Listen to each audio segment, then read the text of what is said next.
السلام عليكم ورحمة الله وبركاته يوتيوب. كيف الحال يا يوتيوب? How are we doing, brothers and sisters? Welcome back to another Mahdi TJ live. Let me pause this very annoying thing on the side. Yes, as I was saying before, rudely interrupted by something technological. How are we doing, brothers and sisters? My name is Mahdi Tijani, and I help the modern Muslim man understand why his wife doesn't want to sleep with him. I hope you understand why your wife doesn't like you, bruv. Okay? And if you're not married and you've been repeatedly rejected, I help the modern Muslim man to understand why women don't like him. It's as simple as that. That's my job. And today we are going to be going into a very uncomfortable discussion for many modern Muslim men. We're going to get into it, inshallah ta'ala. And the title of today's live is, as you can see in the title of this video, Why Men Want Virgins, the embarrassing truth. I could have worded that in a million different ways. It could have been the uncomfortable truth. It could have been the, I can't think of the right word. The embarrassing truth is the correct word. Yeah. And that's what we're going to be going into today, inshallah ta'ala. Before we do that, though, for those of you who may be new here, first coming across my content, if you enjoy content that breaks down, dissects like a surgeon as to why women are the way they are and how you, as a modern Muslim man in, well, 2023 now, but you might be watching this months or even years down the line, why the modern Muslim woman operates the way that she does, then I would humbly suggest that you just think, yani, maybe contemplate, take a few minutes out of your day to really think about the following suggestion: whether or not to subscribe to Mahdi Tijani's channel. Yani, I know this is a big decision in your life and it requires some thought, and maybe you need to call a mother's meeting between you and the family. And guys, I've been really thinking maybe I should subscribe to Mahdi Tijani's channel. What do you guys think? And write down the pros and the cons and whatever else. Or just hit the red subscribe button, bruv. It's not that deep, okay? And like the video on your way in as well. Jawad says, who's watching from the future? You know what? Let's give some love to the chat right now. Let's give some love to the chat. Shout out to Jawad, by the way. Jawad is one of the day ones. I see you there, my bro. Shout out to Jawad. Chad Sultan. I think this brother changes his name all the time, but I think this is King Sultan, right? Shout out to you, my brother. I appreciate you, my man. Habibi. Ibrahim Khalil. Yes. I know my man, Ibrahim. You roasted me last week, bro. I'm not gonna lie, I remembered that. I can't remember what it was, but I remember it was something not very nice, bro. So me and you, we got beef, bro. You understand? Like the video, barakallahu feekum. Appreciate it. Man said thanks for the shout out. Jawad Shahid. Yes, this is another brother, Jawad. Shout out to you, bro. Pretty boy Z, do you answer questions? I prioritize super chats whilst I'm in the middle of my monologue, and once I eventually have callers on as well. So if it's important, pay me, bruv. Run me my peas. Otherwise, you have to understand how the chat works, okay? It's all gray and black. So no one particular question sticks out or stands out. The only ones that stand out are super chats because they are in colors. And the super chats that stand out the most are the ones in red because they cost more, bruv. You understand? So run me my peas. Ronaldo or Messi? You know what? Yeah, I am going to answer this. Shout out to you, Abdul Rafi. I appreciate the 199 super chat, my man. I am going to answer this because I confess, all right? I'm going to be honest with you guys. I've been a Ronaldo fan my whole life. And if I'm to be perfectly honest, and to explain why that bias is because he played for Man United, and I'm a Man United fan. All right, it's fine. Go on, rinse me in the chat. It's okay. I understand. I used to rinse Liverpool fans back in the day as well. In fact, I can rinse Liverpool fans again right now. Scouse, scum. Where are you boys in the league? Belay, tell me, where are you, bruv?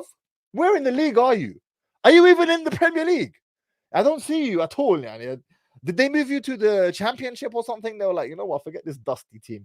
Move them out here. They're rubbish. They've gone back to how they used to be. So I was a Ronaldo fan for the longest time. And then you know what? When Messi won the World Cup, that was it.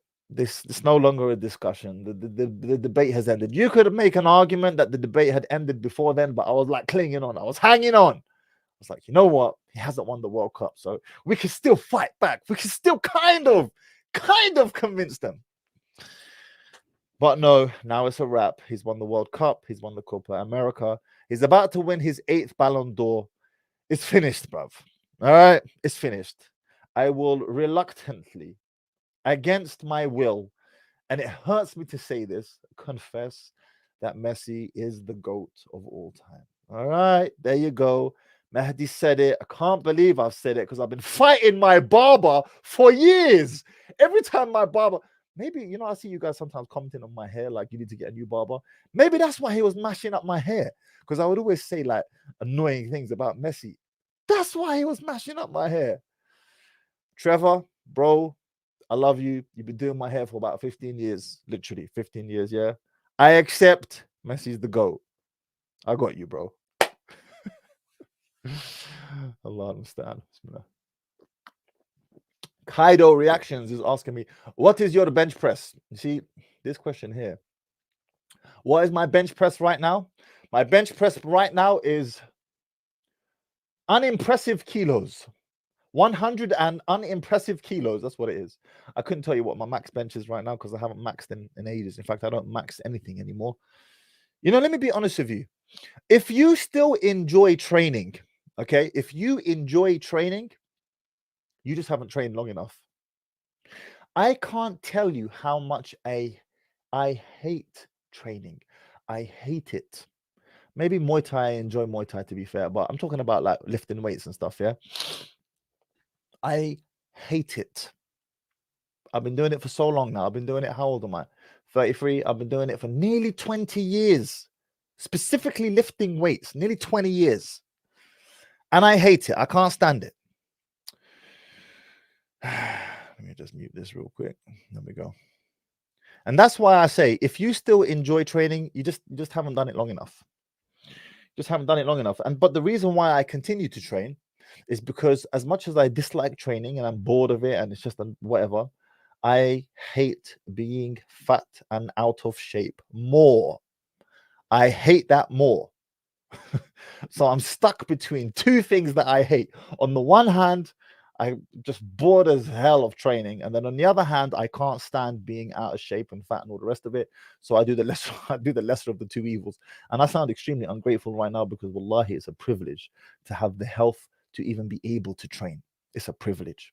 I was speaking with one gentleman. Shout out to you, brother. I'm not going to name him. He messaged me at some point last year, and he contracted such a bad case of COVID that, what was it called? Long COVID. That's what he got. It shut down his lungs differently to the point now for nearly 2 years, almost 2 years, he's been completely out, like bedridden. I don't know what his situation is now. I haven't spoken to him in a few months. But he was like, man, I remember I posted something on my story, and that was to the effect of, I can't remember. Healthy people have a million wishes. Sick people have only one. Isn't it ironic? And what is the one wish that the sick have? That they are cured from their sickness. That's the one wish that they have. So it's a privilege to be able to train. I'm just saying it does get boring after all these years. Yeah, and I'm sounding like an old man, but whatever. Anyways, bismillah. I will be opening up the lines after I am done with my initial monologue. We will be getting to that point, inshallah ta'ala. And we've got a touchy topic to discuss today. And I'm sure some of you are going to have a differing point of views. You're going to disagree with me on some of the points that I'm about to raise. But let's get into it anyway. Why men want virgins? The embarrassing truth. Let's take a trip down memory lane. All right, join me on this journey. You're going to take a trip down memory lane with me to 14-year-old Mahdi. 14-year-old Mahdi, and I can't go into too many details, right? Because man's got to try and keep it like halal and all that. Do you understand? Abdul Rafi, if you want to contact me, you want to book a session, you can do so. Look at the description of all of my videos, and there is an email there. You can email me from there. All right. Shout out to you, my brother. Barakallahu fiqh. Trip down memory lane. 14-year-old Mahdi, that's when things started to go a bit like crooked for me in terms of I started to surround myself with bad company. It was actually one particular gentleman. I still remember his name. I don't know if I should put him on blast like that because I ain't spoken to this guy in like 20 years, 18 years, and I've got no idea what he's doing with his life or if he's even alive for that matter. Maybe he's Muslim. He might even be Muslim. You know what? Michael, shout out to you, bro. If you're not Muslim, if you're not Muslim, bro, you need to hit me up. We need to talk about it. If you are, then sorry, bro, I'm about to put you on blast. And the reason why I make that caveat is because when I went to college, I'm going to take a slight detour now from the first story. When I went to college, that is 17, 18 years old. To my American audience, college is not university. All right. Don't know why you guys call college uni. College is college, bruv. All right. Uni is uni. Anyways, now that we've settled that matter,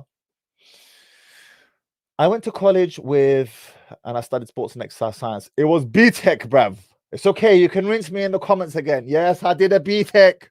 I did A-levels for the first year and I failed my A-levels, all right, abysmally. The only thing that I took from A-levels was a wife, bruv. Okay, that's the only thing I got. I managed to pattern a wife and that was it. I got married in sixth form, Luton Sixth Form College. And then I got 2 Ds and a U or 2 U's and a D. I don't remember what. So then obviously man was like, you know what, man's clearly not cut out for this A-level life. What's the next best thing that I can do other than a BTech? It's okay, you can rinse me. It's okay, I don't mind. I know all the BTech jokes. I get it. All right. Yes, Mahdi did a BTech. It's fine. It's okay. I don't mind. So there was this one gentleman that I studied with on this BTech course, and he was a non-Muslim. His name is Robert. And Robert was one of 3 triplets. Shout out to you, Robert. Robert. I'm not going to spoil the story, but you'll see. And Robert was just your regular white guy. Regular white guy doing regular things, yeah, going out with his mates, pubbing, whatever, just normal stuff that a 17, 18, 19-year-old kid, non-Muslim kid for that matter, would be doing. Anyways, fast forward, I finished my BTech with flying colors, bruv, all right? I had to make sure that I aced that thing. I made sure that I got triple distinction, you understand? They even gave me a what do you call it, a bursary at university for it, some like £4,000 bursary. You're not laughing now, are you? Huh? All of you guys in the chat that were laughing at me for doing a BTech, yeah, I got some fat grant in uni, bruv, for getting triple distinction. Talk to me. I paid my uni fees with that, and I left university with not 1 cent of debt. Walillah alhamd. Wa shukr alhamdulillah. Not 1 penny, bruv. I paid my way every single year in uni. Now who's laughing? Chat to me, rude boy. What? Come in it. Let's go. What? Let's go, bruv. Talk to me. Yeah, that's what I thought. Behave yourself. Man might have done a BTech, but man, east that and made some peace from it. Get me, man. So, back to our story about Robert. Finished college, go our separate ways. I didn't think twice about the guys I studied with because when I was in college, you need to understand something, okay? I started practicing the moment I got married. I literally went like, you know, when you first either embrace Islam or start practicing, you know, you go in hard, right? You go in militant. But I was wearing thobe to school, topi sometimes as well, to college. I was like, this is me, Mahdi. I'm a Muslim. I pray on time. I'm leaving the classroom, middle of class, like all of that, yeah? Praying in a broom cupboard, in the hallway, wherever, I don't care. It was like that. Alhamdulillah, still like that, but I don't force myself to wear thobe everywhere anymore. You understand? I literally imposed that upon myself. A thobe, for those who might not understand what that means, is the Islamic attire. You know, you see them in Dubai wearing that white thing. That's what I was wearing. And I imposed that upon myself because I wanted people to know I am a Muslim. All right. So he calls me up a few years later. And by a few, I mean nearly 10 years later. We're talking just after I came back from Saudi. I must have been 25, 26. And it wasn't him who called me first. It was my mate Rahib, Bangladeshi brother who is Muslim. Shout out to you, Rahib, bro. And Rahib called me and he said to me, Rahib, he said to me, Mahdi, what's going on? I'm like, I'm good, bro. How you doing? How's life? He's like, listen, man, Robert wants to speak to you. Remember Robert, the triplet? I was like, yeah. He's like, well, bro, he became Muslim. I was like, wow, that's amazing, mashallah. Like, I'm so happy to hear that. Allahu Akbar. Like, what's his story? He said to me, bro, you're his story. I said, what? What do you mean I'm his story? He said, well, listen, I don't want to tell you, I don't want to spoil it for you, but he's asked me, can I give him your number so he can call you and tell you himself why he became Muslim or how he became Muslim? I was like, all right, bro. Yeah, bismillah, mashallah, let's go. Let's do this. So Rahib gives my number to Robert, and Robert calls me very shortly afterwards. And I'm like, yeah, what's going on, Robert? How you doing? Salaam alaikum, my man. Mabruk, congratulations. He married a Bangladeshi sister as well, mashallah. I think she's Bangladeshi, a Muslim sister, al-muhim. He married a Muslim sister. And he said to me, yeah, I just wanted to call you, Mahdi, because you don't know this, but you were my inspiration for becoming Muslim. I said, what? I said, how is that, bro? Because I don't recall ever giving you dawah. I don't recall ever, like, I was one of the only, maybe the only practicing Muslim in my college at that time. Wallahi, I don't remember that. We didn't even have a prayer room. We didn't have a prayer room. I would pray in broom cupboards. I would pray in the halls. I would pray in classrooms. We didn't actually have a designated prayer room at Barnfield College at that time. I don't know what the situation is now. So I said to him, how is that, Robert? Because I don't ever recall giving you dawah, calling you to the path of Islam. Like, I would feel shy. Imagine, like, I'm still young, I'm impressionable. And okay, I'm a father, I've got a kid, and I've started practicing, and I matured very quickly. But I'm in an environment where it's either non-Muslims or non-practicing Muslims. Non-Muslims or non-practicing Muslims. There were no practice. It was just me, bro. It was just me. I'd pray on my own, I'd do everything on my own. And he said to me, nah, you don't understand, bro. I would always watch you. And I was very taken aback as to how you would, number one, pray your prayers all the time, even when we went on a school trip. We actually went on a college trip once, a sports and exercise science college trip. And the kids all went out to clubbing in the evening. And there's me and my mate, Carl. Carl is not Muslim, but Carl wasn't on the whole clubbing scene. And we just went to the beach kicking rocks, literally kicking rocks on the beach. We literally did that. We kicked rocks on the beach for the evening whilst all the other kids were out clubbing. So Robert says to me, you know, I would always observe how you would pray your prayers all the time, and you would stay away from things that some of even the other Muslim kids would do.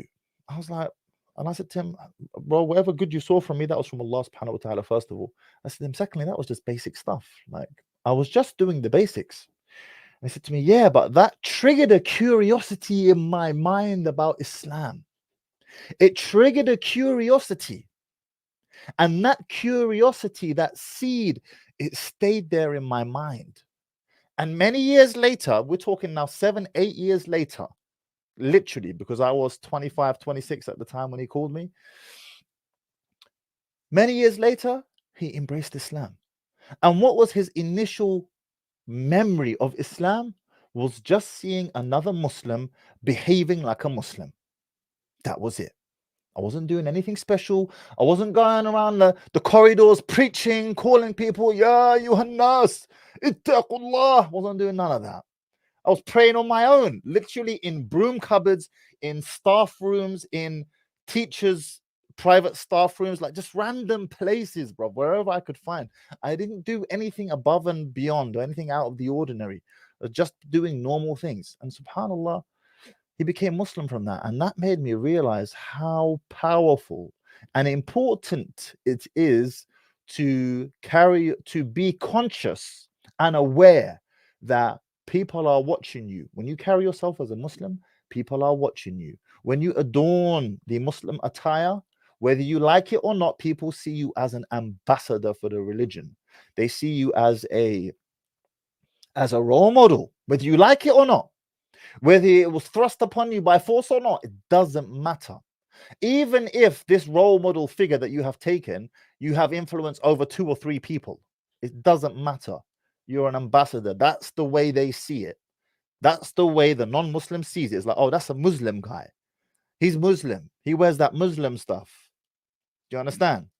And that's the way they interpret it and see it. And just from me doing normal Muslim things, he became Muslim many years later.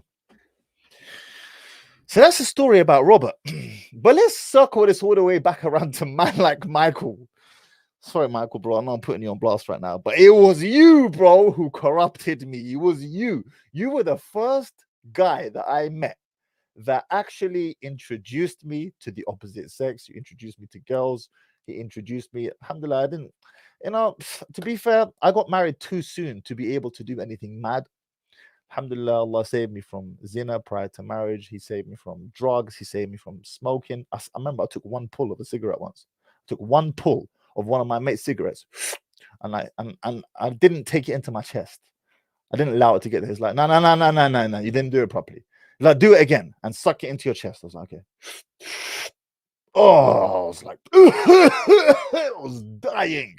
I was dying. I was literally about to have cardiac arrest. Never touched that rubbish again. Alhamdulillah, Allah saved me. Never tried weed. Never tried light drugs. Never mind hard drugs. Alhamdulillah, Allah saved me in that regard. So I didn't have time to mess around because I got married at 16. But Michael was the one who introduced me to this world. He was the one who introduced me to the opposite sex, to trying to get me to go out clubbing with him. I never managed to do any of that. Well, alhamdulillah, saved me from it. He saved me. And maybe because I was too young as well. What club is going to let a 14-year-old in anyway? 15-year-old, right? But still, he was the one who opened the Pandora's box. He opened the Pandora's box. And I will never forget the first girl that he introduced me to. And he wanted me to basically make her my girlfriend or whatever. I remember her name, but I'm not going to put her on blast. I'm not going to do that now because my channel's getting a bit too big at this point and she'll probably find out. So I'm not going to do that to her. I think she's married now. She's got kids of her own. And I knew, or I was told anyway, that this girl had a reputation, even though she was younger than me. I was in year 10 and she was in year 9. Year 9, okay? But I was told on sound authority from multiple different individuals, multiple different guys, that be careful with this one. She's got a reputation for moving mad. She's not loyal. She's not loyal at all. So be careful with her. And, we would talk and all the rest of it. Nothing really came from it. And she lost interest in me very quickly. But what was interesting as to her reason as to why she lost interest in me, the reason, and she told her friends, she never told me this, she told her friends, why she lost interest in me is because Mahdi is too frigid. He doesn't make a move. But the words specifically were frigid. He doesn't make a move. He's too, shy and nervous, and he's not, he's not. Do you understand what I'm saying? And why was I like that? Why was I frigid? Why was I nervous? Why was I shy? And I think about it sometimes. I try to psychoanalyze myself. Well, there's the obvious reasons. You're young, you're self-conscious, you're insecure, and all the rest of it. But there was another reason as to why I behaved like this with her specifically. And this ties into now the actual title of this live, because this girl, she, despite her young age, remember, she was in year 9 at this point. Despite her young age, she was not a virgin. She was not a virgin. She had actually lost her virginity in year 8, the year before. So she was not a virgin. And I knew this. And she had been not just with one guy, but with a number of guys. She was a very attractive young woman at that time. I don't know what she looks like now. I ain't seen her in a minute. But she was very attractive at that time, which can be intimidating. Attractive girls can be intimidating to guys. Guys, you know this already, especially when you're young and self-conscious and you're new to the whole scene. I went to a boys' school. That's another point to remember. So I went to a boys' school, so I was shielded and shrouded from interacting with the opposite sex. So this really was like a baptism of fire, a complete baptism of fire. And when I go back in my memory and I psychoanalyze myself as to why I was the way I was, why was I frigid? I wasn't practicing. It wasn't for the fear of Allah. It wasn't none of that. Why was I like that? Number one, I believe my parents' dua, they protected me in that regard. But number two, if we are to try and break it down a bit more, I knew in my mind this girl had been about. This girl had been with different guys. And the one thing that played on my mind was, what if I'm not good enough? What if I'm not good enough? And I am talking very specifically now about one specific thing, and that is the act of intimacy. What if we are intimate, she turns around and says, you know what, that was rubbish. So and so was better. This guy was better. This experience was more for me.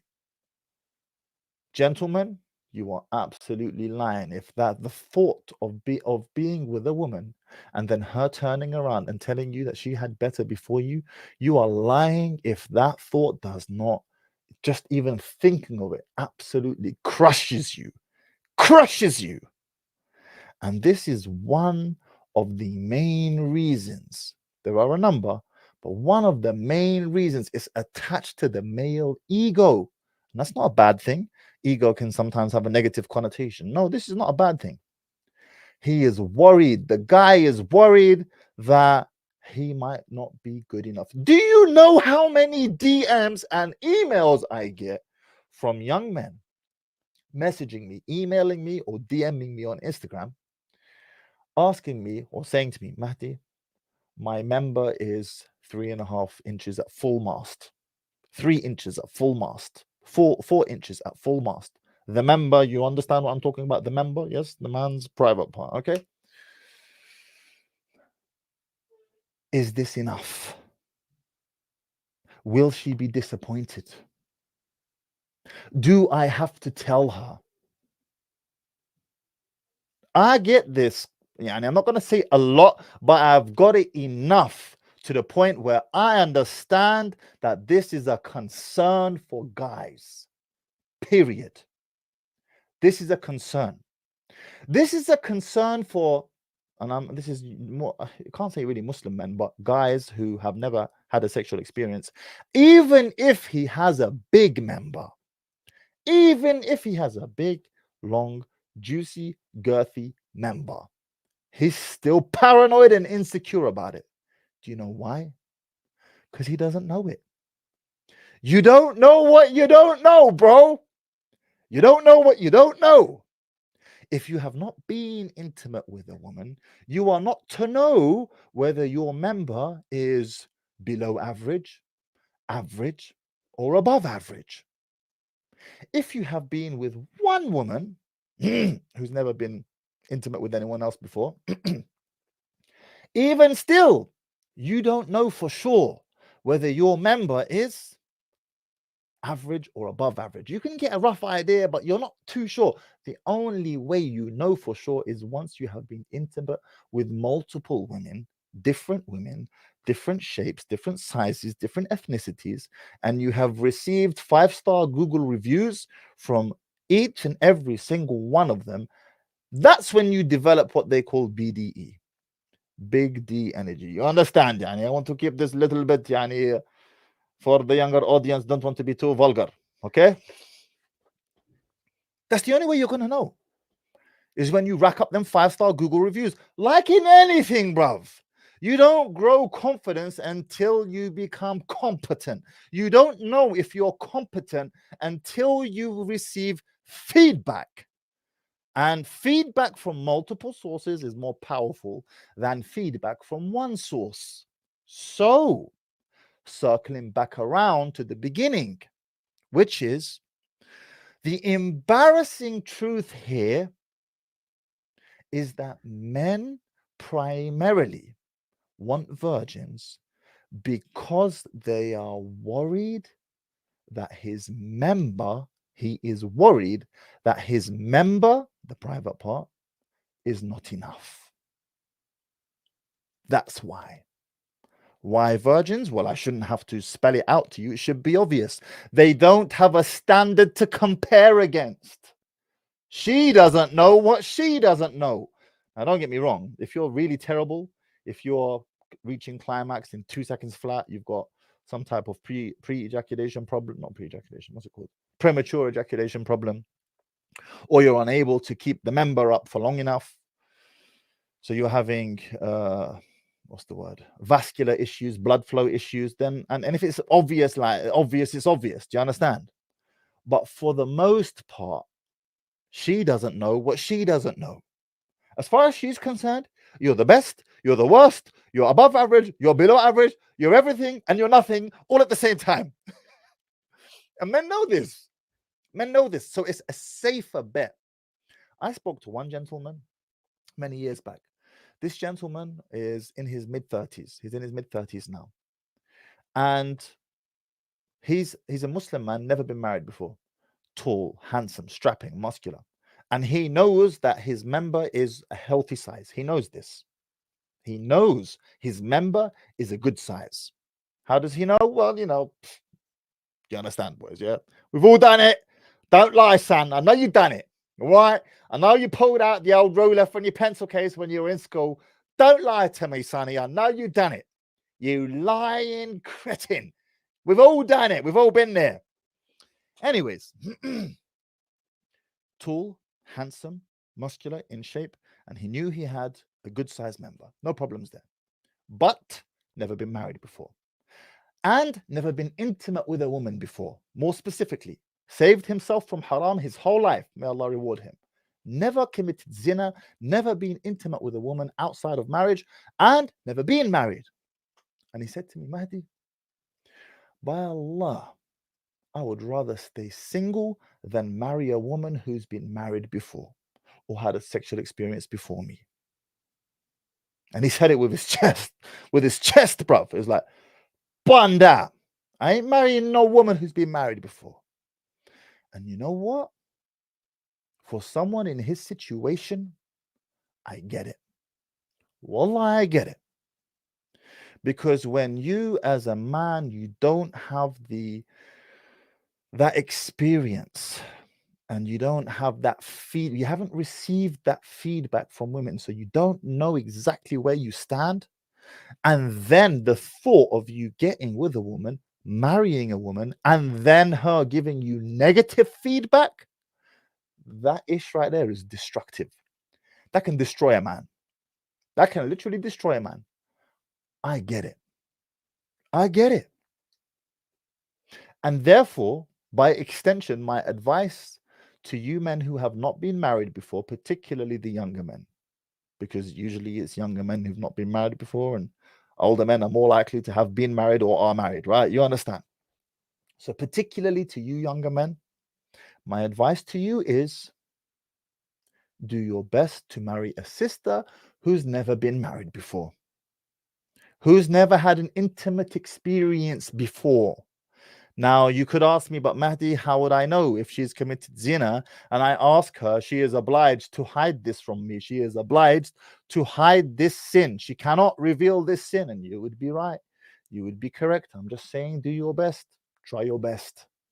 Because you don't have that thickness of skin to be able to deal with it. You don't have it. You need to build up that experience. You need to build up that confidence, frankly, in being with women. And the best way to do that is to be with a woman who hasn't been with another man before. I'm not saying anything groundbreaking, guys. You know this. You know in your heart of hearts, if you are to be brutally honest with yourself, that I am not saying anything out of the ordinary, anything groundbreaking, anything revolutionary. Everyone knows this, bro. Every man knows this in the fiber of his being. He knows this. It's just that in today's day and age, in 2023, we are having this narrative forced down our throat that regardless of a woman's sexual experience or history, man should accept her anyways, even in the Muslim world. Allah forgives all sins. Allah does forgive all sins. But the psychological effects that it can have on you, that's a different story. Does Allah, okay, if you agree that smoking is haram. I know there are some fringe opinions that say it's not haram, but let's just, for the sake of this discussion, say that smoking cigarettes, bad for your health, can really destroy your health in the long run, is haram. All right, this is the majority consensus.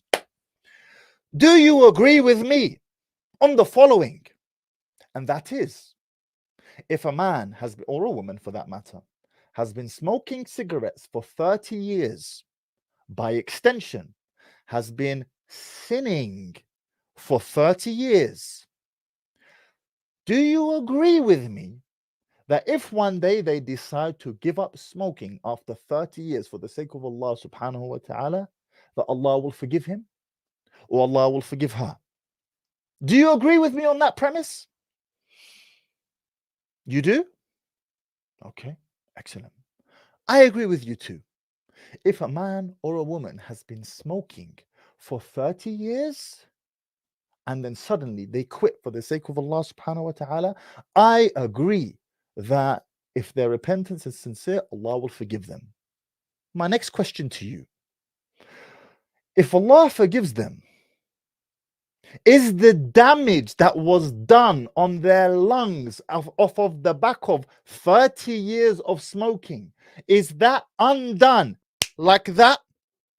Just as Allah can forgive like that, is the damage that is done on the lungs undone like that? No. You've probably lost a portion of your lungs. I can't remember what they call it. Maybe there's a doctor in the chat who can tell us.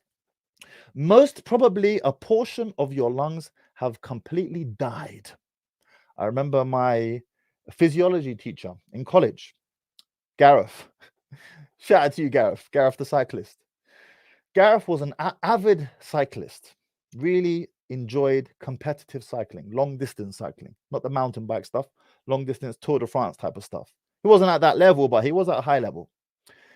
And I never forget when he once told us, he said, I used to smoke. He said, I smoked for 15 years. And there is damage that has been done to my lungs that, despite the fact that I have stopped smoking for many years and that I am actually a very high performing athlete, that damage done to my lungs will never be undone. It's there for life. It is what it is. A portion of my lungs have died. They're black, despite the fact that he no longer smokes. So, bearing this analogy in mind, is it so much of a stretch? Is it so much of a leap to suggest or think that if a woman has had many sexual experiences, if a woman has had many sexual encounters, and then she repents and she turns to Allah in repentance, that despite the fact she has repented, is it so much of a stretch for us to believe that there is damage that has been done there that cannot be undone just through making repentance? Is that so much of a leap? Just as the damage that's done to the lungs is there, despite the fact that the repentance, inshallah, will be accepted? It's not so much of a stretch. It's not so much of a leap. Why is it so difficult to understand? And this is why men, particularly young men or men who have not had many or any intimate experiences with a woman, are very shadid. They are very serious about the issue of getting with a woman who doesn't have any sexual experiences before him. He doesn't want to have to live with that torture of being compared, of being second best. Oof! Imagine you've never been married before, and then you get with a woman, and then you're intimate with her, And after a number of intimate experiences between you and her, she turns around and tells you, husband, I can't do this anymore. You're not the best I've ever had. You're not the biggest I've ever had. Ooh, you felt that, didn't you? I know you felt that, rude boy. I've had better, I've had bigger, and I can't do this anymore. How does that make you feel? How does that make you feel? And to the sisters who are watching, to the ladies, I know when I hear women respond to this issue, that I just sense from them they just don't get it. Here's the thing, yeah. I don't mind being second best to a woman, to a wife, in many things. I don't mind her having been with a man prior to me, married to another man prior to me, and he was superior to me in many different things. I don't mind. I don't mind if he was better at fixing doors around the house. I don't mind if he was better at changing oil in the car. I don't know. I'm just making things up at this point. I don't mind if he was better at, I don't know, fill in the blank, bruv. All right, think of stuff. I don't mind. But I will be damned if there is one thing that I will have to accept, and that is that my wife she was married to another man before me, and that experience she had with him was better than the one she has with me. I will be damned before I accept that. Never. Not in a billion years. And do you know what's funny? What's funny is this, is that the most important thing when you are married to a woman is to ensure that her intimate experience with you is the best she's ever had. All the other stuff doesn't matter, because there are plenty of good guys who know how to change wheels on cars and the oil and fix doors and hammer stuff, and their women are still cheating on them. With who? With next man who doesn't even pay her bills, bruv. He doesn't even take her shopping. He does nothing for her. His member pays the rent. His member pays the bills. What does that tell you, bruv? That should tell you everything you need to know. And that is why virginity, chastity, sexual inexperience is so important to a man when he is considering a woman in marriage. Change my mind if you disagree with me. Link is in the chat, and I will pin it right here before we go to an intermission. Let me pull this up real quick. Okay, we are going to go for a short break, and when we are back, I will bring the callers on, and I will be prioritizing those with cams. Cams on.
Okay, and we are back. Now, before I bring the callers on, by the way, if the room is full, if you're blocked out, just call again later, okay? Because it's filling up quick. And before I bring callers on, the first thing we are going to do is a bit of housework here. All right. So we've got 200 something, 204 of you watching right now. And how many likes? 100 likes. I'm sorry, that's not good enough. Yeah, we need to get 60% minimum. So this is what we're going to do right now. I want you to like the video, and once you have liked the video, put it in the chat that you've liked the video, and I will put your comment up onto the screen. Go on in, like the video. Like the video. And for those of you who are wondering where that beat comes from, it comes from vocaltunes.com. I've said this before. There's two places that you can get these types of vocal-based tunes, halal beats and vocaltunes.com. That particular one is from vocaltunes.com. All right. Sharuk, I hope I pronounced your name properly. Like the video, appreciate you. Shukran, you're welcome to come on. Rhode Island, my man. Like the video, appreciate you. Yama Hamidi, yes, my guy. Like the video. That's what I'm talking about. Guess who's in the chat, guys? Guess who's in the chat? Bills is in the chat. Bills, I'll be bringing you on, bro. I'll be bringing you on, mate. All right. Just give me a couple of minutes. I've got a couple of other things to do first. Jawad, appreciate you, my man. The Electric Arrow, appreciate you. Thank you for liking the video. Man said he uppercutted the like button, bruv. That's what I'm talking about. Followed up with a left hook as well. Okay, we got how many likes? 204 watching and 128 likes. That is around 60%. That's what I'm talking about. All right. FSFS, Salaam Alaikum. Wa alaikum assalam. How are you, Brother Mahdi, today? Walillah alhamd. How are you, sister? I'm good. I'm not gonna disagree. I agree completely with what you're saying, given my own experience from when I was first married, because I didn't do any of that nonsense that some girls do nowadays.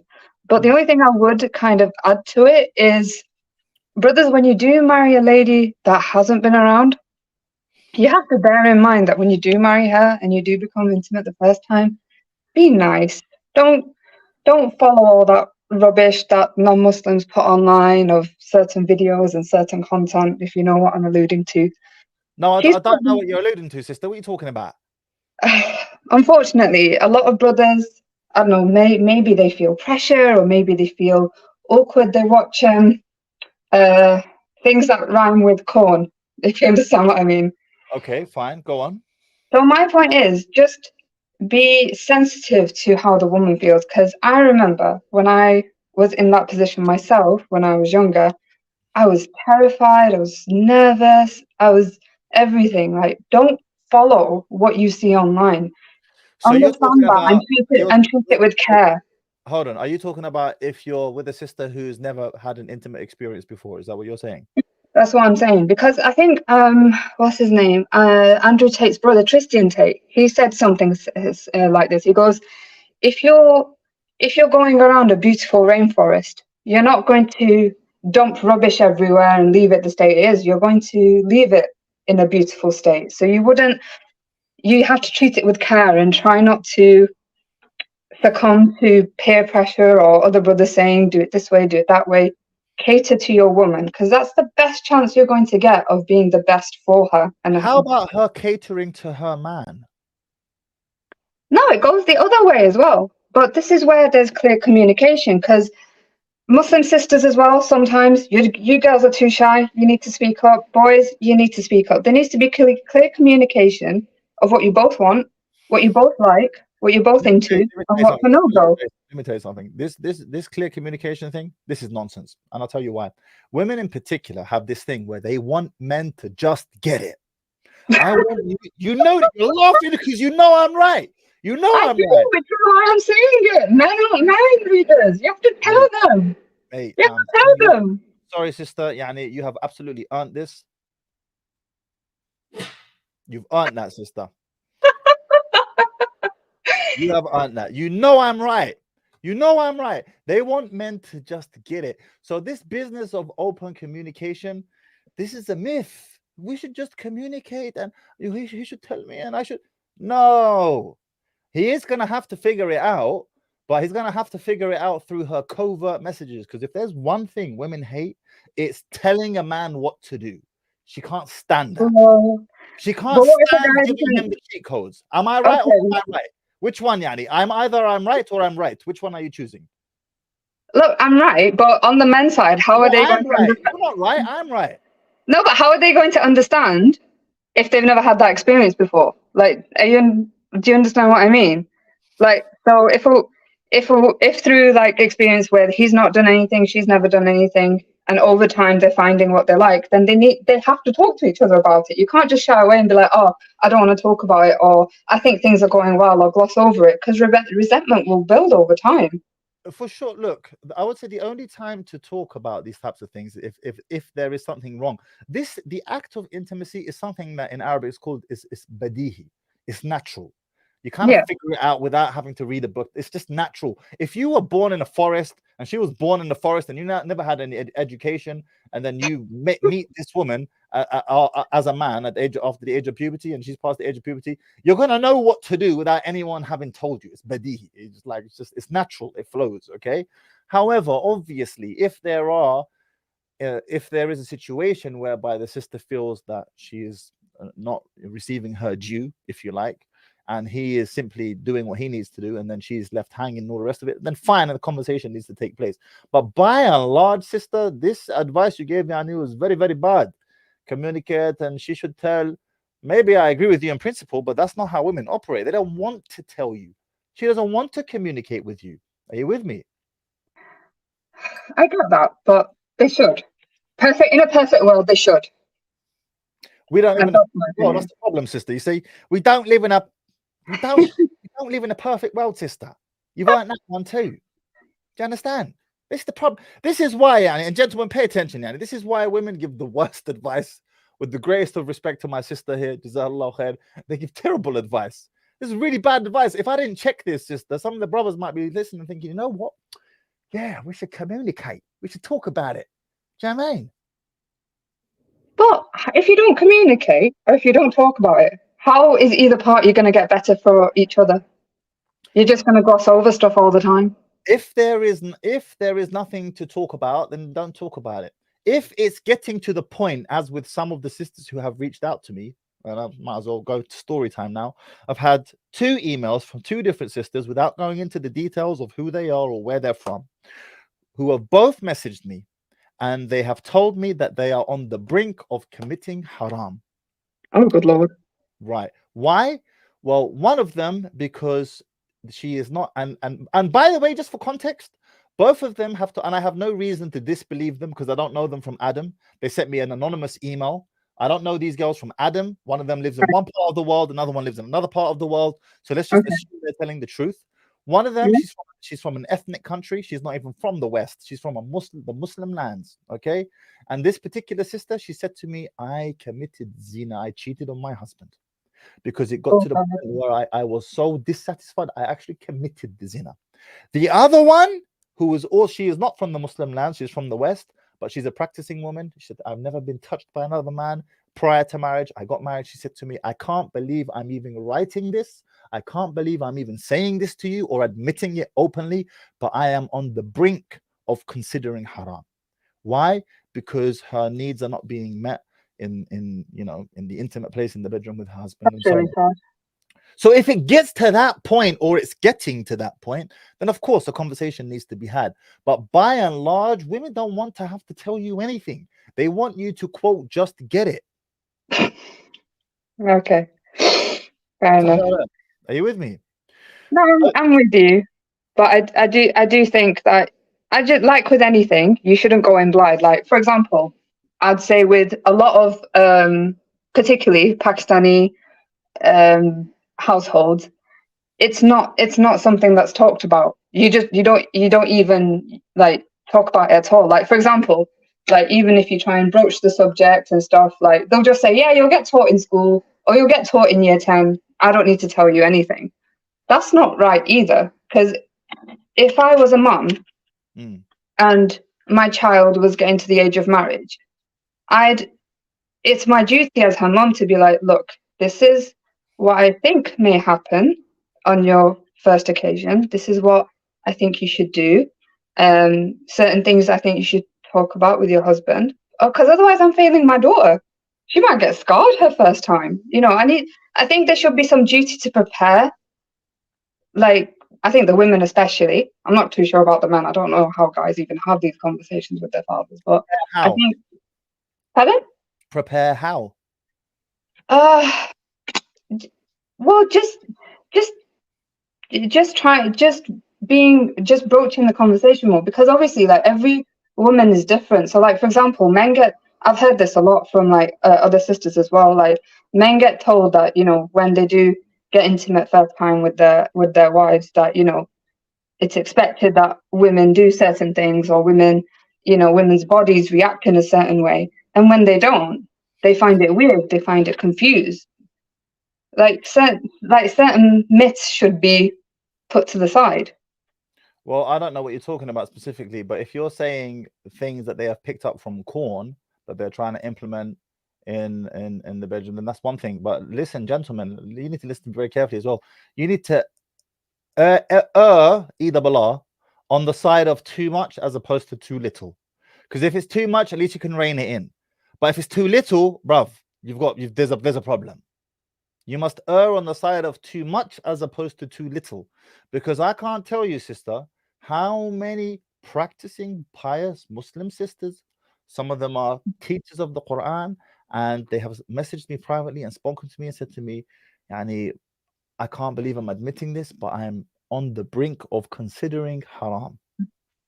Simply because her needs have not been met in that regard, because the guy is too gentle and too soft and too nice, and she doesn't want to be treated like that. The Madonna whore complex, it swings both ways.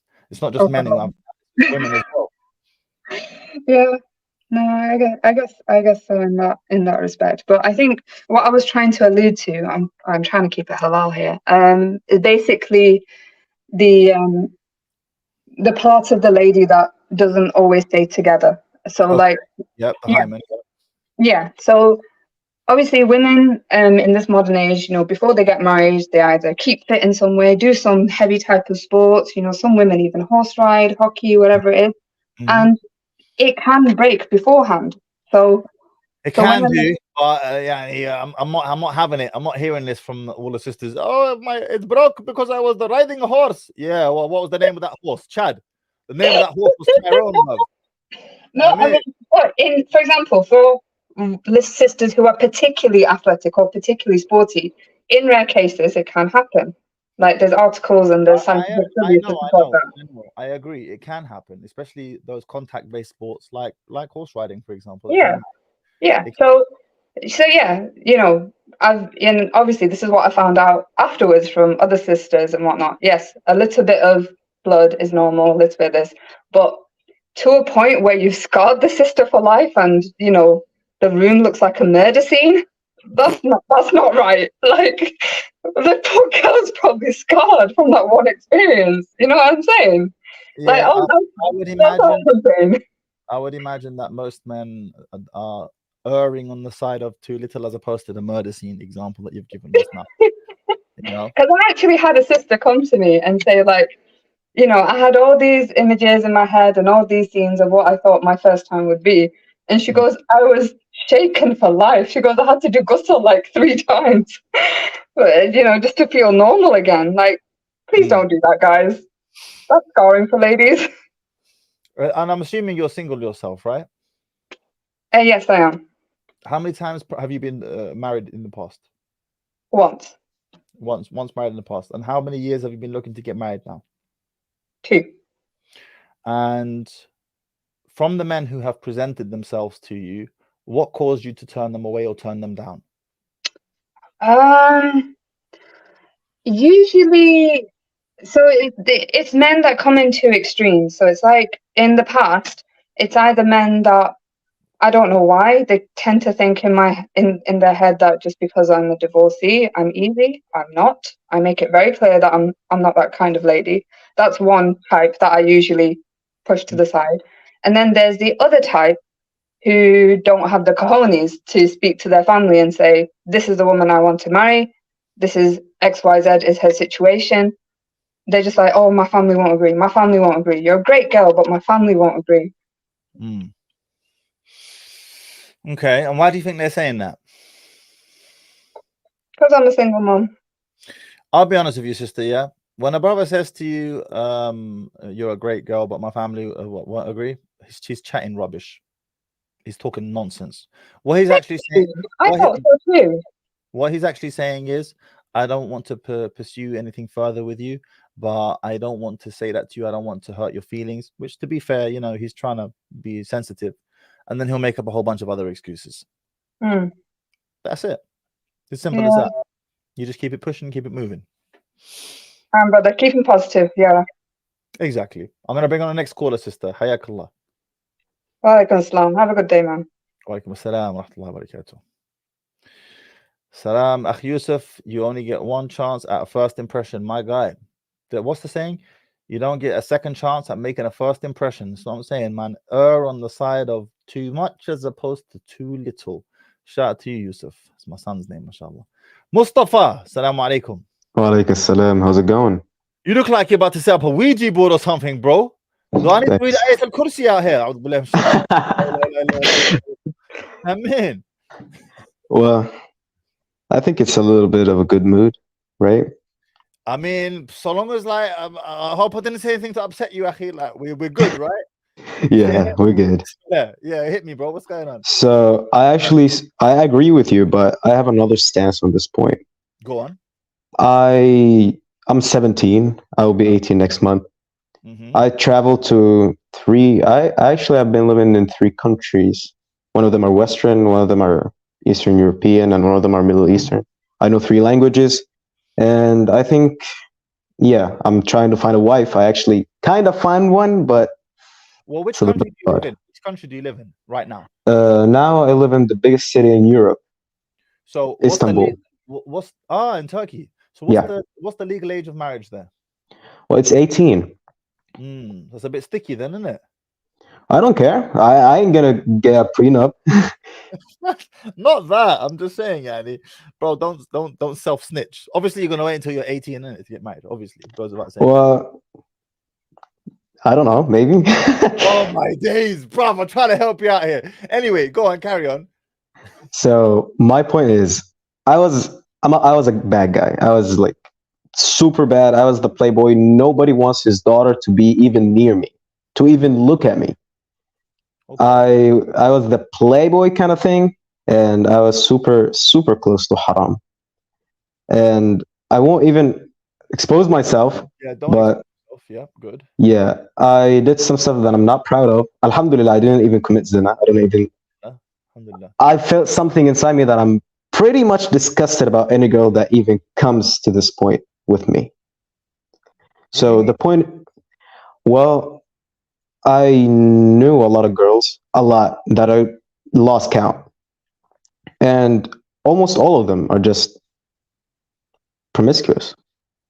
Okay, well, yeah, I mean sadly that's quite normal for the age bracket of girls. Sadly. Yeah, that problem is a lot of them are Muslims, and they're happy with that. They're like, yeah, we do that, we do that. I have a boyfriend, and they're hijabis. I'm like, what? So So the point is, what's the point? Yeah, what's the point?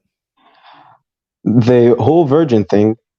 I don't care about a divorcee or something. I just made an oath with myself. I will never marry a divorcee or an a widow because I don't know. I feel I exert masculine power, Hold on. and I Did you just say that you will never marry a divorcee or a widow, or you don't want? yeah. You said you'll never. I don't want to do it. I cannot Okay, handle the idea that another man has touched my woman. I fine. just Go I on. I'm really disgusted with that. This is very normal. How you're feeling is very normal, especially for your age and your sexual inexperience. Is very normal. So, but be careful not to say never, because things can change in the future. But what makes you feel like that right now? Explain it to me. Because I feel disgusted, especially in my like in my age group. Most of like girls are just like super promiscuous. I'm not even I cannot be sure 100% that they didn't do zina. Like I really can say I know a lot of girls.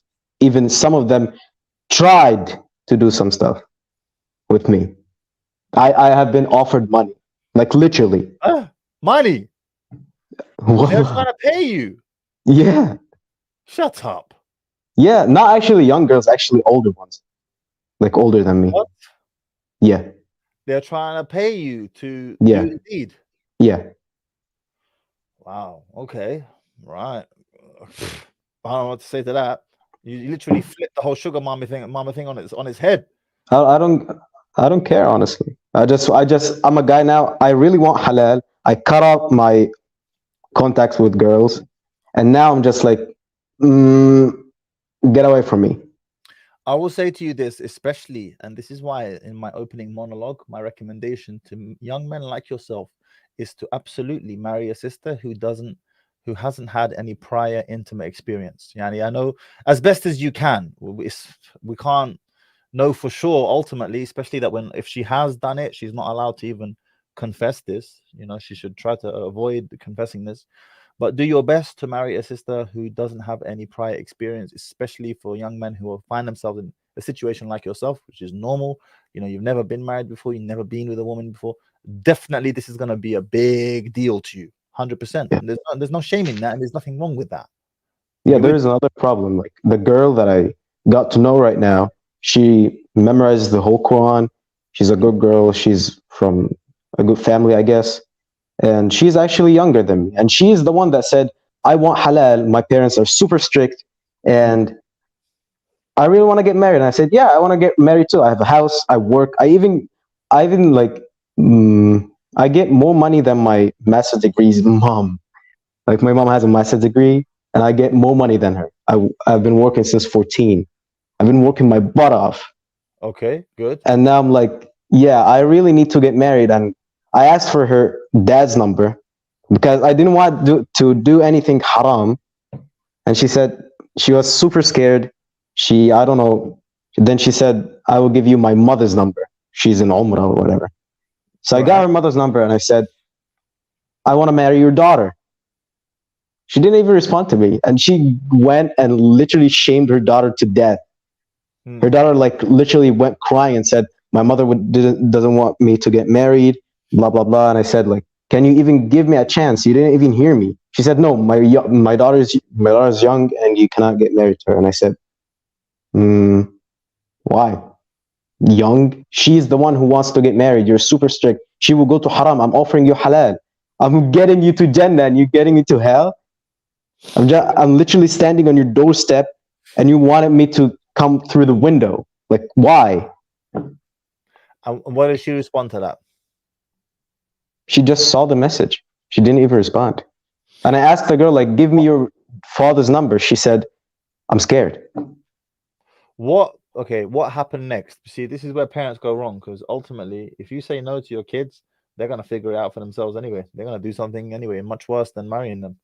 If you understand my drift, they're going to do. So what happened next? Are you still in communication with this sister? Yeah, she even said, like, I love you and I want you and I don't know what to do. And I don't even believe love. I don't care. I just want to get married. But she got attached too much. and I don't know how to stop it. If I stop talking to her, she gets attached more. If I talk to her, she gets attached even more. So I'm like, come on.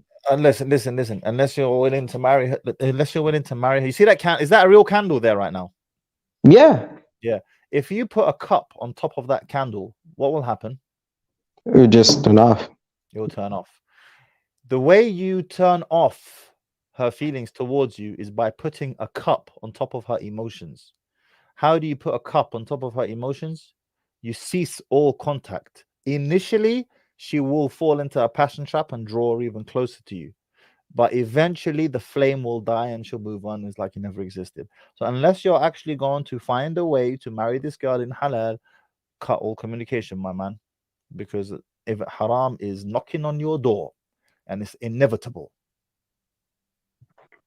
Well, I tried. I want my dad to speak to her dad, but she said her family are bad. She hates her family because they're super strict on her, and they just don't want to do anything that comes to marriage thing. Involve your dad.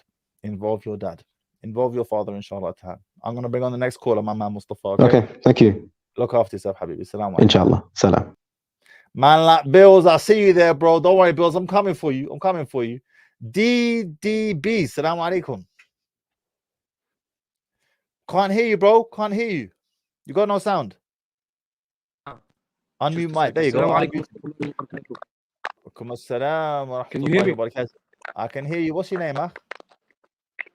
My name is Dawah. I'm from Copenhagen, Denmark, bro. Your internet's a bit jarring, Akhi. Your name is Dawood. You're from Copenhagen, Denmark, yeah? Yeah. I just wanted to praise you for your work. I just wanted to say that we're in Denmark, we Muslims here, we like what you do. Both you and Muhammad Hijab and Ali Dawah and like so on. Appreciate you, my man. I appreciate you. I've got a podcast coming out. I just wanted to give you a shout out. And the subject now is virgins, right? Yeah. Like, I've been married before at an early age. I've been married when I was 20 years old. Okay. I'm 28 right now. Right. Yeah. And I would recommend girls to what? What's the story? What's the backstory? Your internet's really bad though, bro. Like it's cutting the sound. Is it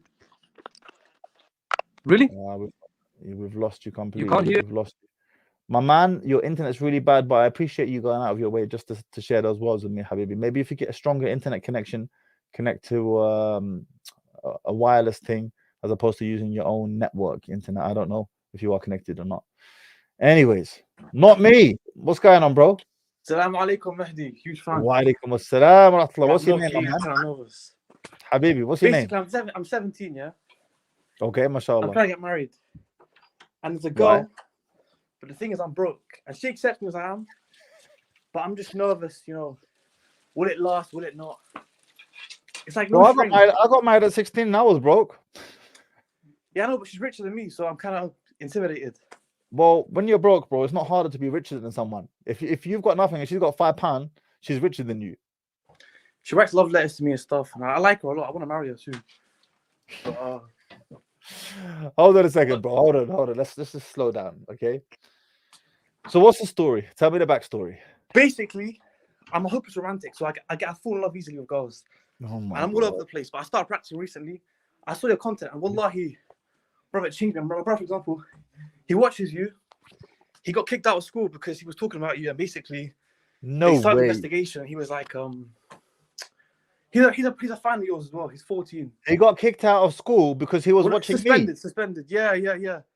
Bro, What they did he started say, bro? investigation on him, and they started like threatening to kick him out. But my mom came in and she was like, "No, this guy's calm." But I don't know, man. I'm a huge fan.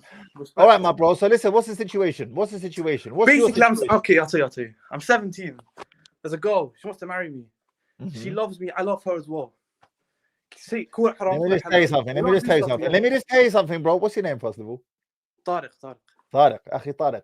Listen to me, bro. She doesn't love you and you don't love her. This is called lust. Okay? Just I need you to know this. But go on, carry on. I agree, but the thing is, it could be love. I can feel it. You can feel it. What can you feel, bro? Tell me. And listen, I can you can stop feel it in the moving, soul of please? the Can you world. sit in one spot? I know you're nervous, but can you sit in one spot? Okay, fine, calm. Sorry, wait. So go on. What do you feel? Tell me what you feel, bro. Bro, I just feel many things at once. I look at her and I feel serenity. I think she's legit because she writes love letters to me. She's there for me. She listens to me. I listen to her. I mean, you feel a lot of things when you first come across a girl. To be honest with you, you know, it's kind of the Yeah, but normal- she accepts me as I am. Honestly, broke doesn't matter. Yeah, bro, that's all cap, rude boy. That's all cap. Just listen to me. She accepts you as you are, so long as you change. You need to know this, yeah. So long as you, and you're young, and undoubtedly you will. You know, you're a young man, so you will change and improve and progress up your career ladder, whatever it is that you're doing, and so on and so forth. But bro, you're looking all starry-eyed right now, and I'm trying to save you from some severe heartbreak because as quickly as she's attached to you, she can detach from you. Do you understand that? Yeah, true. But the thing is, how would you know unless you go for it? So what's the plan then? Basically, I want to do a gap year next year. Skip uni, like work a bit, get some experience, and just come with me. She wants to come my gap year, even though I can't provide for her. She's go where? Board. Bro, where are you going? Bro, I want to go North Africa, Middle East. Bro, you just said to me you're broke. What are you going to do, bro? Are you going to get on the back of a boat or something? Wherever. Harrag. I'll have to, Harrag, you're Algerian. No, but bro, I love the Harraga because I respect their passion for life. Yeah, bro, she's not going to like the Harraga life, bro. No, but I talk about it. Bro, she's on board with me. And it's scary because I'm confused. For those who are wondering, what's Harrag, by the way? Harrag is someone who doesn't have his papers. He's living as an illegal alien in the country. No. Sahbi. You know I'm right, bro. What are you talking about? No, this Harraga, bro. They're born in broken homes. Their mums, single mums. They want to find their path in life. Do you know what I mean? Yeah, bro, but that's not what Harraga means. Harraga doesn't have Quarat. He doesn't have his papers. They have karama. They have... Yeah, but you can't take that to the bank, bro. True, but the heart's more than the bank, innit? So what's the plan, Rude Boy? But the main thing for you right now, Akh Tariq, is that you don't fall into haram. This is the most important thing. So what's the plan? Where's her dad? Her dad's, bro, I don't want to say too much because she might be watching this, but her dad's, he's Muslim, but he's a revert and he's a bit all over the place. Same as me. So it's going to be... Flipping hell, this sounds like a match made in bloody heaven, doesn't it? I'm half English, half Arab. She's half Pakistani, half French. Are you Moroccan or Algerian? Bruv, I'm Palestinian Syrian, but I love... So where do you get the word Harrag from then, bruv? That's Algerian word. قلبي جزائري وروحي مغربي. This guy's jokes. He said, my heart is Algerian and my soul is Moroccan. You know, I want to go to Algeria. I want to become a Harrag. Harrag Inglesi. I want to taste life at the forefront. Brother, what are you talking about? That's like saying I want to go to Africa and be broke. No, because listen, the 9 to 5, the interest, the house, the wife doesn't like you. That's all it's a false paradigm we're sold. Yeah, so let's go to a foreign country and be an illegal alien and broke. That's gain life experience and find. Sign me up, bro. Sign me up. I'm ready. Let's go. Let's go. I'm ready. Listen, Tariq, listen to me very carefully. All right, we're Muslims, yeah. So the most important thing for you to bear in mind right now is to not fall into haram. So if you're serious about this, sister, go to her father, and if nothing comes of it, let it go. Believe me, the feeling will pass. You're young, bro. The feeling will pass. This moment will pass, and there'll be another sister who comes and makes you feel the exact same way. But yeah, I'm worried for you, bro, because you are a heartbreak waiting to happen. I can't help it. I feel like I've got so much love to give. Oh God, bro! I fall in love easily. You are a heartbreak waiting to happen, rude boy. maybe, but it's, you know. Akhi Tariq, give my salam to growth. Listen, give my salam to your brother, yeah. Jazakallah khair, shukran. Habibi, salam alaikum. Wa alaikum salam. Jeez, Anwar, salam alaikum. Can't hear you, bro. Can't hear you. Hold on. You're muted. Let me unmute you. Yeah. There we go. Hello. Yeah. Can you hear me? I can hear you. Salam alaikum. Yeah. What's going on, bro? Yeah. I agree with you 100%, but I just want to add something, which is غيرة. Like I am virgin. I've never been married. I've never had sex before, and I'm clean. I'm 23 years old. How old are you? I'm 23 years old. Okay, good. Yeah. But the idea of even if I know that the woman that I'm gonna marry, she had sex with like a man who has a child tiny member. Like, I can't accept that. Like, even she hadn't sex with him, she just went with him. Can't accept that. Yeah, Like the idea, I can't accept it. No. Normal. How you're feeling is normal. For the reason that I just explained. Yeah, it's very Yeah, normal. and I agree with you. Like what you said, it was true. Like 100% Which true. bit? Which bit? Pardon? Which bit? Which bit? I can't understand. Like my English is not that good. Which country are you calling from? Yeah, I'm from Algeria. Aywa, صاحبي. Whereabouts in Algeria? I'm from desert, by the way. Like not Bedouin. desert, but قبايلي. no, it's not desert, but in between. يا اخوي الباجي هكذاك ها ما شاء الله. Whereabouts in Algeria specifically? A city named Busada, if you know it. Busada. Google it. Google it. I'll Google it after the live, inshallah ta'ala. Yeah. My guy, listen, And what's the marriage situation like in Algeria right now? Because I know in the Arab world in general, there is a lot of unusa, a lot of women who are past the age of 30 who are single. And in fact, I heard one stat. I don't know how accurate it is, but 80%, he said to me, this brother, 80% of women over the age of 30 in one of the Arab countries are not married. They're single. So what's the situation in Algeria specifically right now when it comes to marriage?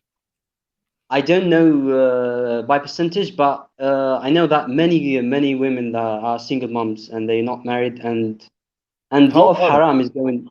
Yeah. How did they become single moms and not married? Are they divorcees? Is that what you're saying? Yeah, divorcees, a lot of divorcees, and it's like just they. I'm seeing like many people getting divorced, even if in my family, not just not close members of the family, but Serious, yeah. Yeah, and it's a lot of harams going out. When you go, when I go to invest, when I go to invest, how do you know? In this age between 20 in the early 20s, you just like you are the it's the best age that you can know everything around. Like younger people tell me everything, and older people tell me everything. Like I just know everything. Okay, so my question to you is, if you wanted to get married tomorrow, what would you need to present to a father for him to take you seriously and accept you? What do you mean? What do you need? How much money? Let's talk about money. How much money would you need to get married if you wanted to get married tomorrow? Talking about money. Yes. It's do you know the Algerian currency, or I should transform it to pound maybe? So one pound is like 20 something. What is it? Dinar? Yeah. It's like 1 pound is around 200 dinars. What? 200 Yeah. now? Whoa, that's changed a lot since I was last there. Flipping hell, mate. Yeah. Okay. How much dinar do you need to get married? If you're about to get married, you need around like 120 million centimes. It's not dinars, but it's centimes. In pound, I think it's 1,000 pounds. Just £1,000? That's all you need? Yeah, but in Algerian currency, it's a lot. Like you will work a lot to get that. Okay. Okay. There is a huge difference between the two currencies.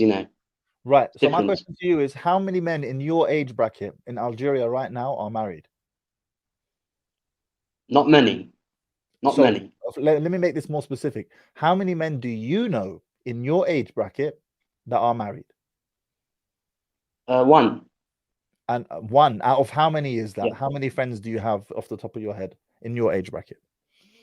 My friends, no one is married. Like I just know, like my cousin's friend is married. That's all. And in my age, nobody. So let me ask you a difficult question now. Okay, actually, I'm going to ask you two questions. Number one, what is the biggest obstacle for a young Algerian man to get married in Algeria today? What is the biggest obstacle? yeah, it's money. Money, yeah. Getting a job. Yeah. And also they families request a lot. Right. You This should is have what a I'm getting. car, you should have you should have a car, you should have a Okay. house, So and all of the things. this is what I'm getting to now. And I asked this question to my students in Saudi Arabia 10 years ago when I was teaching them English, because they said to me the same thing. Teacher, is too much, father wants so much for mahar and so on. And then the next question I asked him, or I said to them was, will you change this when you become fathers yourself? And the response he gave me was, Wallahi, teacher, what I paid for her mother, I will charge for her daughter. So I said, you're as much a part of the problem as everyone else then. So my question to you is, when you, inshallah ta'ala, get married and you have children, you have daughters, inshallah, will you impose the same financial burden upon a young man who wants to marry your daughter, or will you make it a bit more reasonable for him? Yeah, I'll make it a bit more reasonable because I follow my father. My father, I have a sister. If someone approaches her, he just makes sure that he's a Muslim and he's practicing and he's working, and that's all. Okay, this is good news, bro. This is good news, my man. Anwar, I appreciate you coming on and calling from Algeria, man. It's like a blast from the past. Habibi, jazakallah khair. You know what? Yeah. When I just seen you like in YouTube, I was watching your videos. You never speak a word in Arabic, but I just realized that you're Algerian. Why? Because I'm Algerian. I feel you, yeah. You can feel it, bro. Like, you can feel that. Yeah, that energy. I told my cousin that I feel that this man is Algerian. هذا And one day زيري I heard that you said, 100%.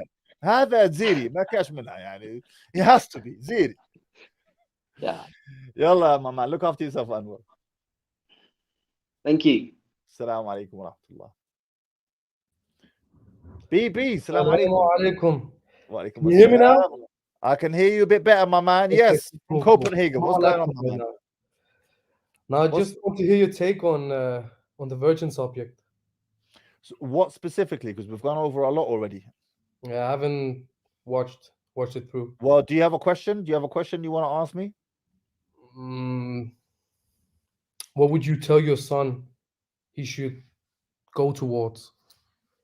What should he look for? Yeah, what should he look for? Like just on the top of your head, like you can't verify or vet someone as a virgin. You know what I mean? It's only Allah that knows, and the girl herself.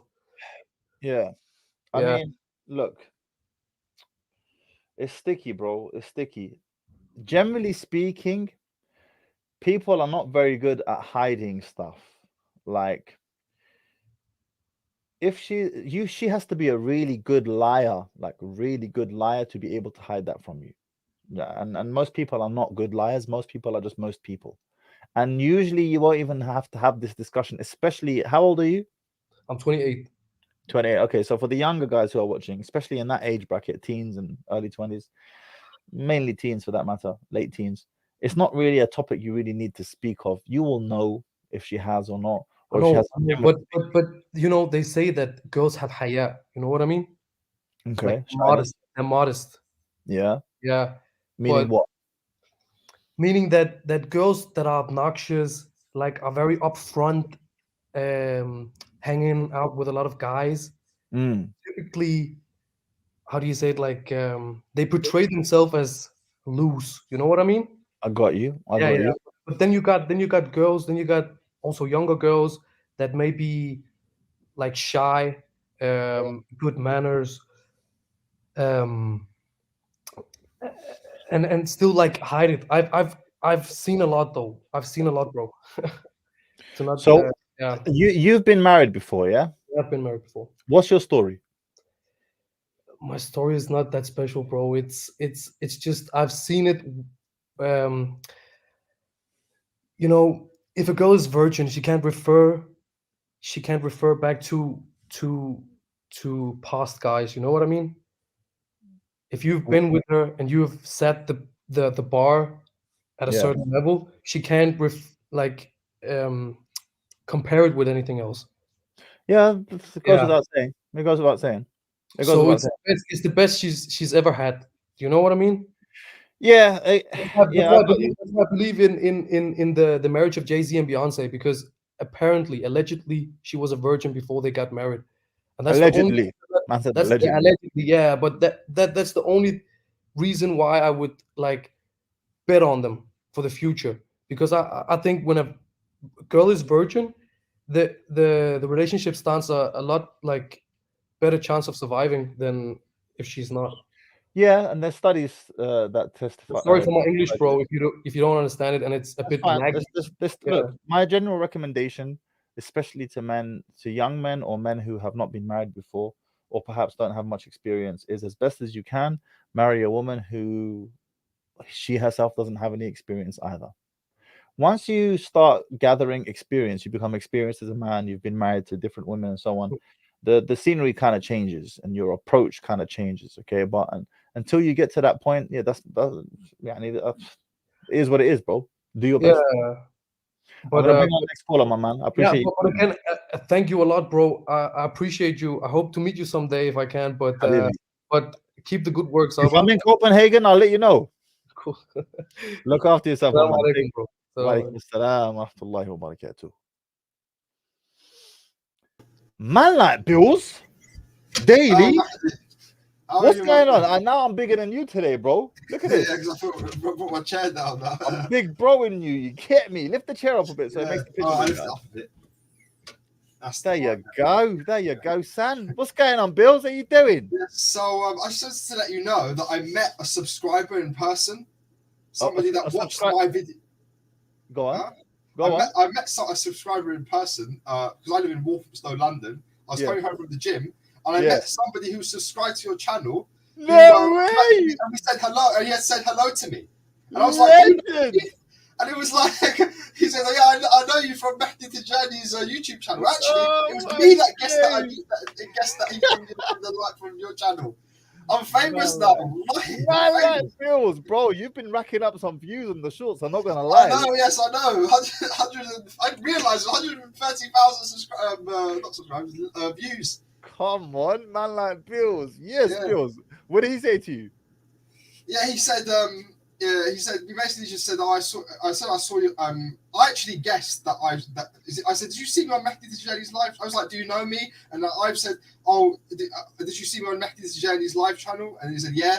And then he said, like, what do you? And we said, like, what do you do? How are you? I said, he said he's a revert. He said he's practicing. He said, he asked me about myself. So what do you do? I said, I just come from the gym. And I was like, and he was like, what do you do for a living? I was told him about that as well. And we just had a conversation. It was good. I got his number now. Hey, made a new friend. Man like Bills, come on. Listen, Bills, tell me about the marriage life. What's the marriage life saying these days? Oh, I don't. What happened to that girl from Congo? That's what I want to know. From Malawi. Malawi. That's what I meant. I just cut off contact with her. I just cut off contact with her. She kept saying she's going to come to England. She wasn't doing. It wasn't a scam or anything. Because I saw her on video call. I spoke to her on video call. But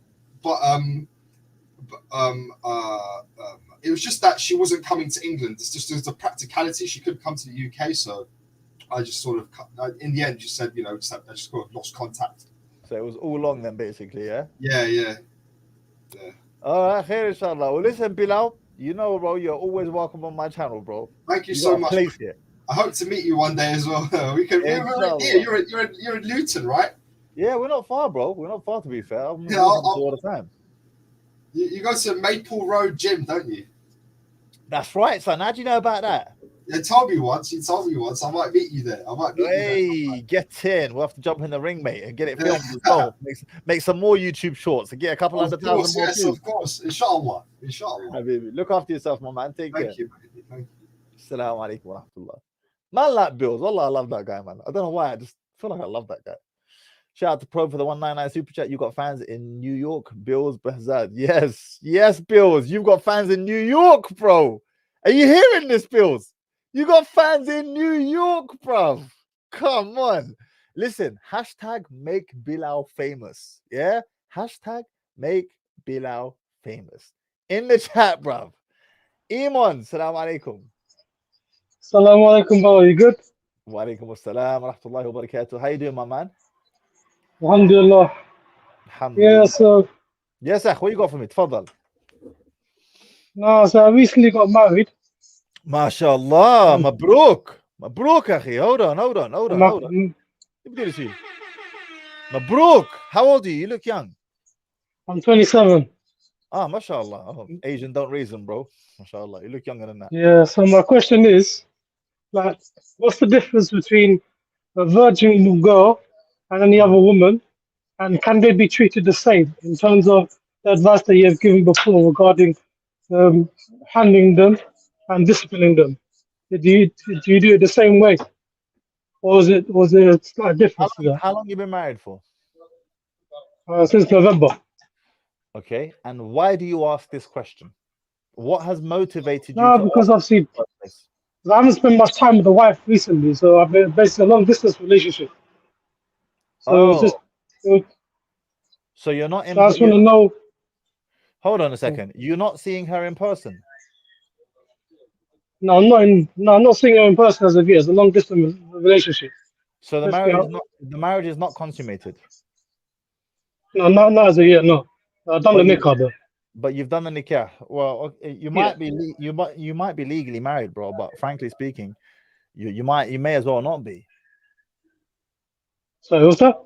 You might be married, shar'iyan, like in the religion. But frankly speaking, you may as well not. I'm hearing background. Yeah. I'm hearing background noises. So is she from back home? Is that what you're saying? Yeah, she's from back home. Yeah. Okay, and when are you bringing her over? I'll keep hearing the background noise. What background noise? Wait 1 second. All right, listen. You sort that out. We can't have lives like this. Ibrahim, salam alaikum. Wa alaikum assalam, bro. How you doing? Alhamdulillah. What are you saying, my man? Alhamdulillah, I'm good, man. I've been watching your stuff for a very long time, so I just want to say it's helped a lot. So I just wanted to, I just wanted to talk about the topic about today and make a bit of a comparison to the video that you posted yesterday with that sister who was, a bit frustrated about certain things. Right. So I come across her videos about a week ago, and I was disgusted. I can't lie. Yeah. And I think you can understand. For those who might not know what Ibrahim's talking about, there's a video, you can find it on my channel. It depends when you're watching this, to be fair. But she's a sister who talks very graphically about a Muslim sister who wears hijab, who talks very graphically about sexual things, the sexual parts on the woman, and it's just all a bit mad. But yeah, go on, carry on, Akhi. Anyways, so I just wanted to add. So I'm young as it is, yeah. Most brothers in the comments are probably young as well. So how old are you? I'm only 21, right? Okay. So when I saw that, the first thing that came into my head was obviously she might have, you've even covered in the video, you said that you can see that she's a bit angry or hurt that she's talking about this. So she must have had some kind of previous experience where she wasn't satisfied or whatever, right? Right. Yep. So the first two things that came into my head was either, and I don't want to slander against the sister, so I'm going to keep it general here. Yep. It's either she's not her, so okay, I need to keep it general here, right? So women like that either must have done it must have been pleasured before, either in halal or haram, it doesn't matter. And so this is something that affects men. I'm probably in it. I'm not sure. You've covered it as well. Second thing that came affects men. How? What do you mean? So in terms of like if they can perform the best, I guess. If you covered it anyway. The second thing that came up was they must have pleasured themselves. So now men have to compete against like that, I guess.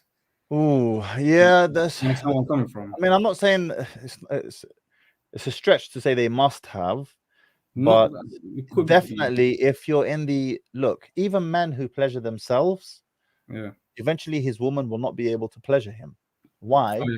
Because the grip that you apply with your hand, no private part is able to apply that same grip. No private part of a woman is able to apply the same intensity in the grip in your hand on the member. So it swings both ways. It swings both ways. But yeah, for sure, and it's clear that she's had some type of negative experience, and she's out here, trying to talk about her ish online. No, I just wanted to add because that's one of the first things that came up to my head. So in my my thoughts, right? So not only are men, like young men who haven't done it before, not experienced in that sense, not only are they competing with, you know, someone else who's probably made the woman satisfied or whatever, but they're competing against, like, you know, women who have pleasured themselves, and you know. Yeah, yeah, it's sticky. I understand what you're saying. And that's why I say, Yanni, as best as you can. You're 21 years old. Are you looking to get married yourself? Not yet. I'm still in uni, so I've got a couple years to go still. So خلاص then, you know, when that time comes to address that, then we'll have that discussion. I appreciate you coming on, Akhi Ibrahim. Jazakallah khairan. Assalamu alaikum. Wa alaikum assalam wa rahmatullahi wa barakatuh. Dr. Dre, what's going on? Dr. Dre is calling into my live stream, bruv. Now, Dr. Dre don't want to talk. He don't want to spit them bars. King, salam alaikum. Wa alaikum assalam wa rahmatullah. What are you saying? Which part of the world are you calling from today? I'm calling from Denmark. From Denmark. Yes. What you got to add to this discussion, bro? I had a few points that I want to make. Go on. First of all, my first point is that I would say that I heard many young guys have problem with finding girl or don't know how to be intimate with their wives or whatever. I think this goes back to their parents. I think parents should take a more responsibility, both mother and father, to teach their kids about intimacy, marriage, and don't be shy, because then we don't need those hijabis like you had a video yesterday to tell our younger brothers and sisters how to be intimate with their wives or husbands. I think it's shameless. This is a private thing and not something that you can talk officially and put it on YouTube. So I think this part should go to the parents, and there is no shame about talking with the kids when they are mature enough about intimacy, because that's something that we as parents have experienced when How we old were. are you? How old are you? I'm 41. And I have two kids. Young. Okay, how old are your children? They are young, but I'm already concerned when you see the status, when you see how the world become. It's so easy for a younger generation to fall into zina or other things. So I think this is a good opportunity for our younger generations to get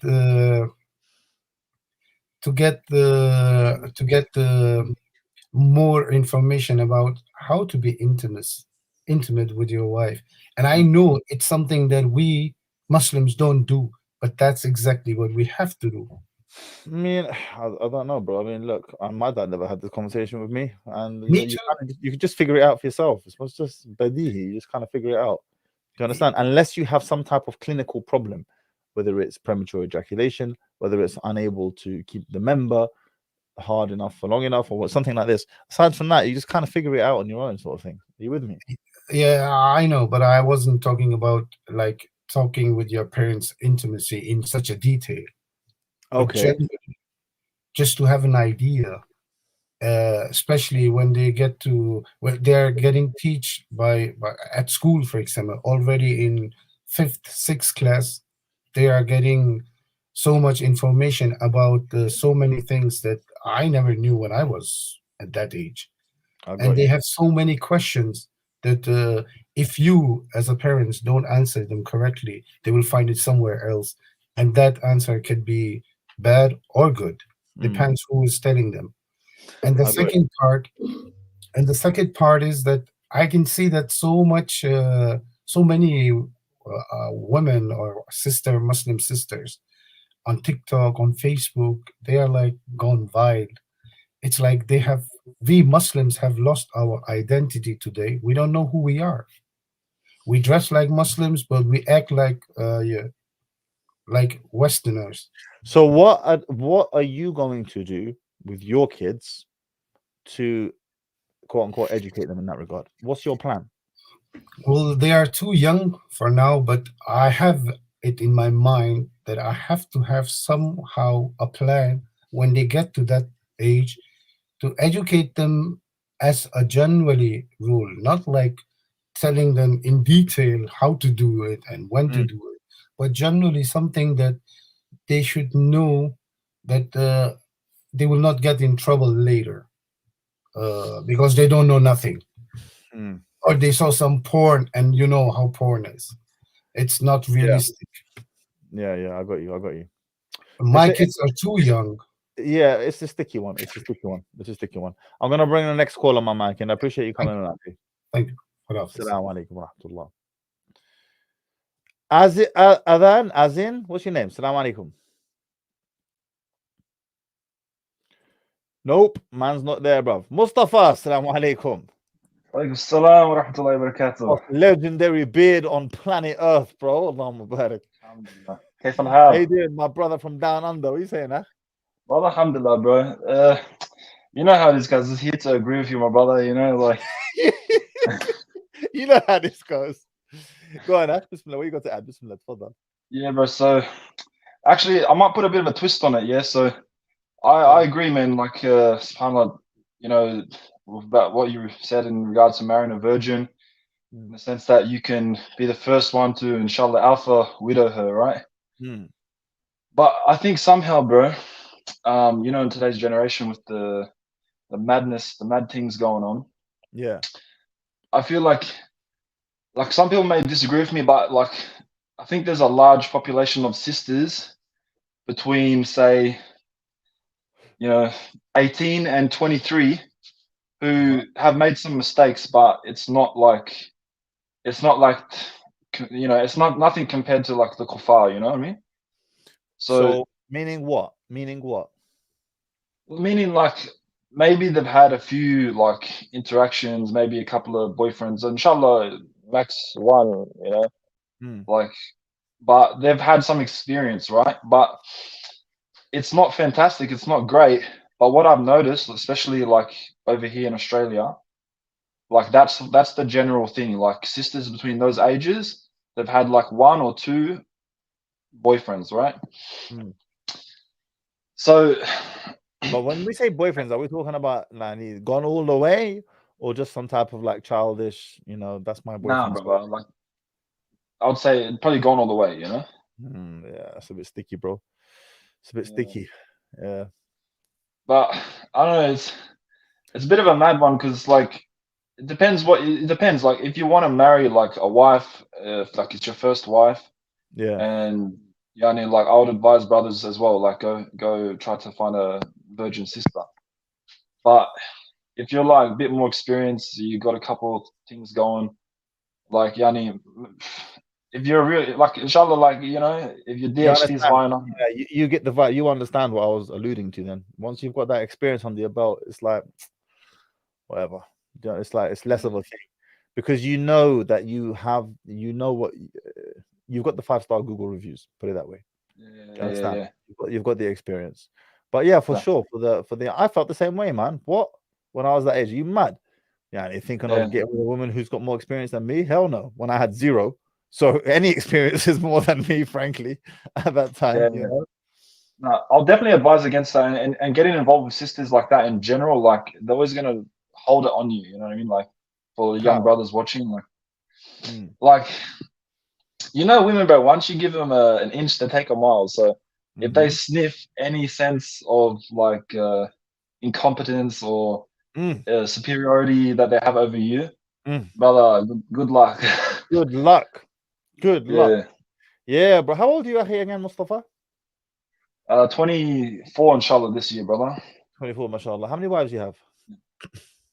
Brother, you can't reveal all the secrets, Habibi. You know what I mean? Like, wait, there's some high level response there, bro. But no, Akhi, how many wives do you have? Come on, bro. Mama, you're gonna do me dirty, cuz you're gonna do me dirty, yeah. Alhamdulillah, bro. I'm going enough. Though, right? You're married. Alhamdulillah, yeah. Alhamdulillah. Khair. Akhi Mustafa, always a pleasure, my man. Likewise, Habibi. Look after yourself. Assalamu alaikum. Alaikum assalam wa rahmatullah. Cal, what's going on, brother? Cal, you there? You disappeared, bro. Cal has disappeared from the chat. Listen, I'm going to repeat right now what I said to you earlier, because the majority of my audience, they are young. You are young men. The majority of you are young. And that is, if you don't have any experience with a sister, with women in marriage and so on, even if you've been married once before, you're still going to feel really like a bit insecure or some type of way. Am I going to be good enough? Like, it's going to be a bit techie. If you don't have that type of experience, better for you to do your best to find a sister who's never been married before and hopefully hasn't had any intimate experience before. As for how many of these sisters are available in the market today and are still chaste and haven't lost their Allah knows, but do your best to find that. Why? Because this insecurity will come out. It will come out. You will voice it. You will moan about it. You will ask her, have you had better than me before? Am I the best? Am I really? It's going to go that way. So do your best, Yani, to find a sister that you can experience these things together with. I'm not saying anything revolutionary or groundbreaking. You guys already know this. And one thing is for sure, do not allow any woman, any sister to shame you into thinking otherwise, to shame you into believing that you, Mr. Virgin, who's never been married before and has no experience, should take on, Methalan, for example, a single mum who's been married twice before and has got 4 kids. And that's you. Yeah, if you want to do that, fine, whatever, do you.